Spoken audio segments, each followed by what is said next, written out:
grocery na. Tapos na.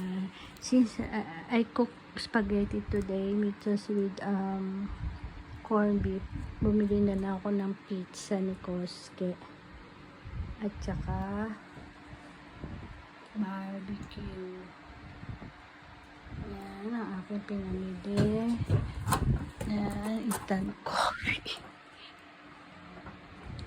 Yan ang pinamili ko. 100% mixed vegetables, juice. Ang bigat-bigat ng dala-dala ko, ha.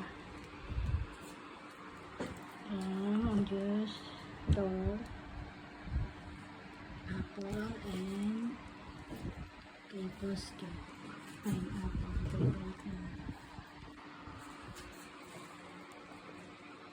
Please support my YouTube channel, Pinay Wife Life.